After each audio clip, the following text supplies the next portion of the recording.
back in the woods.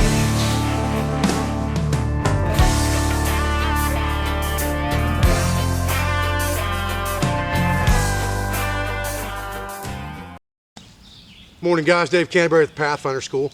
I put a video up last night on starting fire in wet conditions in frontier style, frontier fashion. In other words, I used flint and steel technology and a lamp wick with a tinder bundle. Now, the surefire part of that comes in with some type of accelerant, and I used fat wood that I'd collected for that. With that said, I've taken that video down. I'm going to shoot another video today. People questioned whether the fact it was wet out here or not. For some reason, all you have to do is look at a weather report and you'll understand that it's been raining for several days in the state of Ohio. The other question I had was why the video was edited. Well, I try not to put a bunch of stuff that's not needed in a video, so I speed through things that aren't necessary. So I have 500 videos on YouTube and probably 40 of them involve fire. So I didn't think it was necessary to show the whole process of making the fire, but more to speak about the important points of this is what you can do with charred lamp wick. This is how you collect standing dead. This is how you build your fire lay and things of that nature. But because I had some questions about that, I went ahead and shot another video this morning. It's not quite as wet out today as it was yesterday. It did rain last night some, but it's fairly dry out this morning, although all the materials and the ground are still soaking wet. But we'll get right to it, guys, so stay with me. I apologize for having to shoot this video twice, but I want to make sure that my viewers are satisfied. All right, well, anybody who doesn't believe it's wet out here right now, and look at this cedar, and it's in a good protected area, and it's still soaking wet. I mean, that thing is soaked through and through. I'm gonna see if we can get some tinder off this bad boy anyway, though.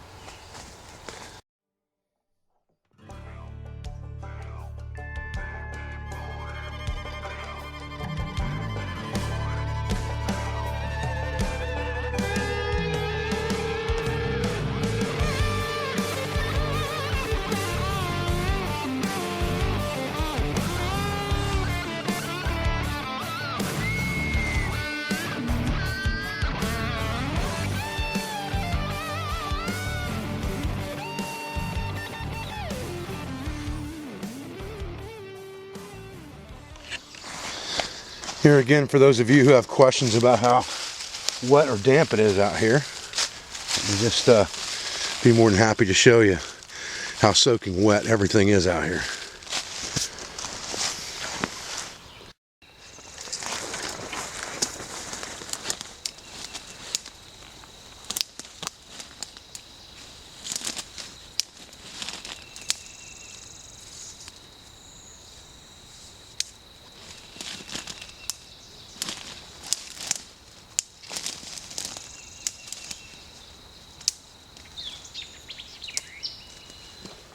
Got some fat wood here. I've got some kindling that I collected. Got some smaller branches here I'm going to break up. Again, I've got my fire kit, what I would call my frontier fire kit. And that being said, you know, from the historical reading that I've done, probably better than 80% of the fires that were started using the flintlock mechanism of a musket or a rifle. In this case, we're going to go ahead and use flint and steel. I've got my bird nest here of cedar bark that we collected earlier. I'm going to spread that out a little bit on my backpack while I work on the rest of this, just to get it a little bit drier. It's damp. I'm sure it'll still work. And I'm going to process some fat wood down momentarily here into smaller components.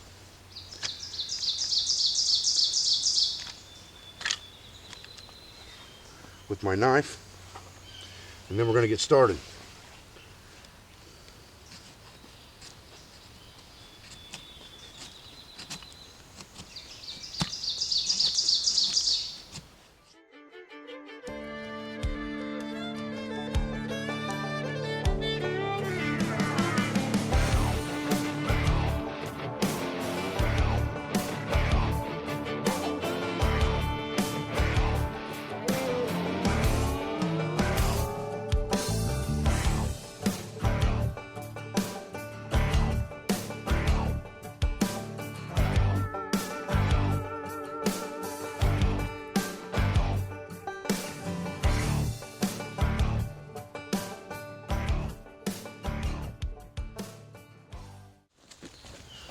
Okay guys, here we go.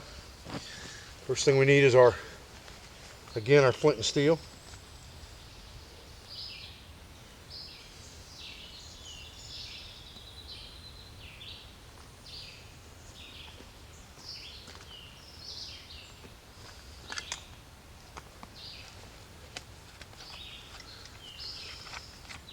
We've got our piece of charred lamp wick in there as well.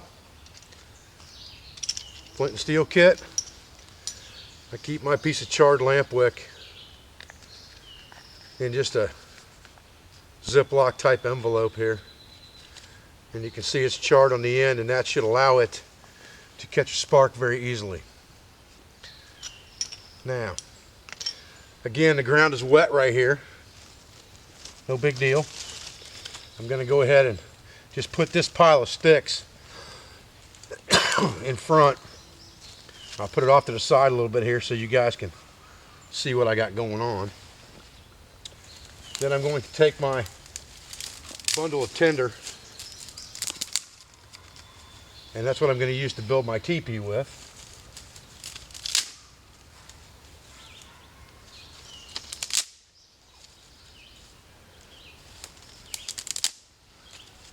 And I will spread this out once I get a bird nest on fire over the top of it. I'm also going to use some of these small shavings of pine as I can. Right now I want to process this tinder bundle a little bit, or this bird nest.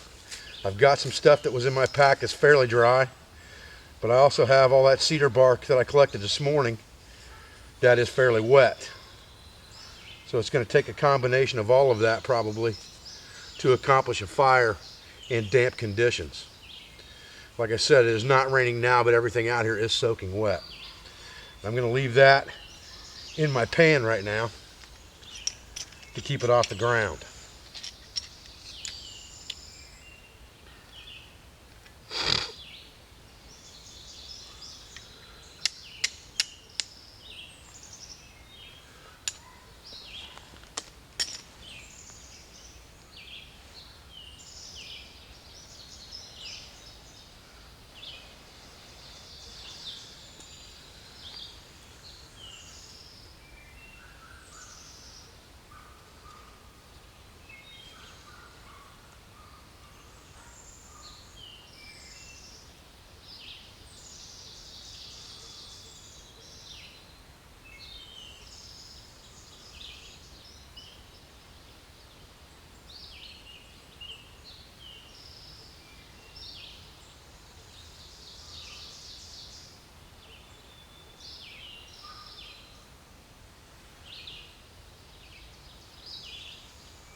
Now you can see with this tinder bundle being wet, it's going to take a little time to get the flame.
Well, I hope that's enough of a fire that nobody's going to tell me that it wouldn't have sustained itself or it wouldn't have worked in wet conditions.